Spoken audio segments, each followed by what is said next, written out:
Jean chapitre 9. Jésus vit en passant un homme aveugle de naissance. Ses disciples lui firent cette question. Rabbi, qui a péché, cet homme ou ses parents, pour qu'il soit né aveugle? Jésus répondit, ce n'est pas que lui ou ses parents aient péché, mais c'est afin que les œuvres de Dieu soient manifestées en lui. Il faut que je fasse, tandis qu'il est jour, les œuvres de celui qui m'a envoyé. La nuit vient où personne ne peut travailler. Pendant que je suis dans le monde, je suis la lumière du monde. Après avoir dit cela, il cracha à terre et fit de la boue avec sa salive.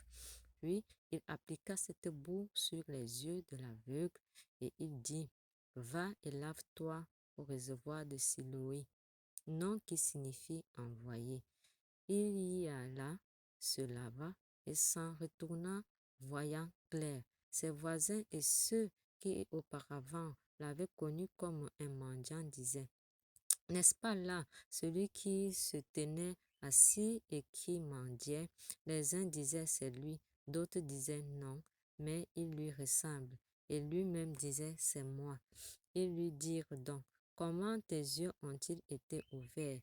Il répondit, l'homme qu'on appelle Jésus a fait de la boue, a oint mes yeux et m'a dit, va au réservoir de Siloé et lave-toi. J'y suis allé, je me suis lavé et j'ai recouvré la vue.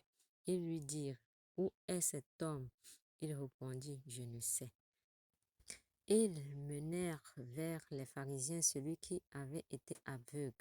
Or, c'était un jour de sabbat que Jésus avait fait de la boue et lui avait ouvert les yeux de nouveau. Les pharisiens aussi lui demandèrent comment il avait recouvré la vue. Et il leur dit, il a appliqué de la boue sur mes yeux. Je me suis lavé et je vois. Sur quoi quelques-uns des pharisiens dirent, cet homme ne vient pas de Dieu, car il n'observe pas le sabbat. D'autres dirent, comment un homme pécheur peut-il faire de tels miracles? Et il y eut division parmi eux. Ils dirent encore à l'aveugle, toi, que dis-tu de lui sur ce qu'il t'a ouvert les yeux? Il répondit, c'est un prophète. Les Juifs ne crurent point qu'il eût été aveugle et qu'il eût recouvré la vue, jusqu'à ce qu'ils eussent fait venir ses parents. Et ils les interrogèrent, disant, est-ce là votre fils que vous dites être né aveugle? Comment donc voit-il maintenant? Ses parents répondirent, nous savons que c'est notre fils et qu'il est né aveugle, mais comment il voit maintenant ou qui lui a ouvert les yeux, c'est ce que nous ne savons.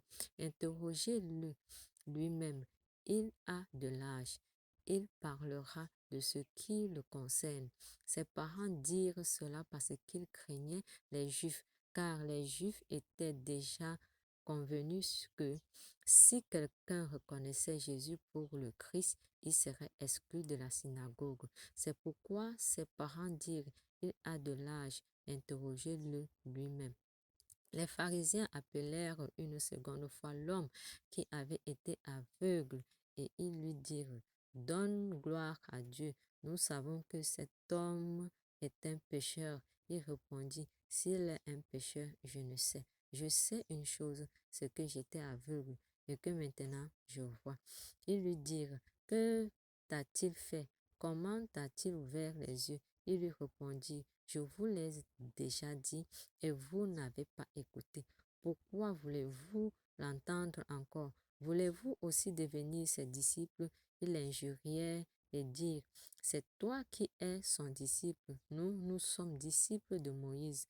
Nous savons que Dieu a parlé à Moïse, mais celui-ci, nous ne savons d'où il est. Cet homme leur répondit, il est étonnant que vous ne sachiez d'où il est. Et cependant, il m'a ouvert les yeux. Nous savons que Dieu n'exauce point les pécheurs, mais si quelqu'un l'honore et fait sa volonté, c'est celui-là qui l'exauce. Jamais on n'a entendu dire que quelqu'un ait ouvert les yeux d'un aveugle né. Si cet homme ne venait pas de Dieu, il ne pourrait rien faire. Ils lui répondirent, tu es né tout entier dans le péché, et tu nous enseignes. Et ils le chassèrent. Jésus apprit qu'ils l'avaient chassé, et l'ayant rencontré, lui dit, crois-tu au Fils de Dieu? Il répondit, et qui est-il, Seigneur, afin que je croie en lui? Tu l'as vu, lui dit Jésus, et celui qui te parle, c'est lui. Et il dit, je crois, Seigneur, et il se prosterna devant lui. Puis Jésus dit, je suis venu dans ce monde pour un jugement, pour que ceux qui ne voient point voient, et que ceux qui voient deviennent aveugles. Quelques pharisiens qui étaient avec lui, ayant entendu ces paroles, lui dirent, nous aussi sommes-nous aveugles? Jésus leur répondit, si vous étiez aveugles, vous n'auriez pas de péché. Mais maintenant, vous dites, nous voyons, c'est pour cela que votre péché subsiste.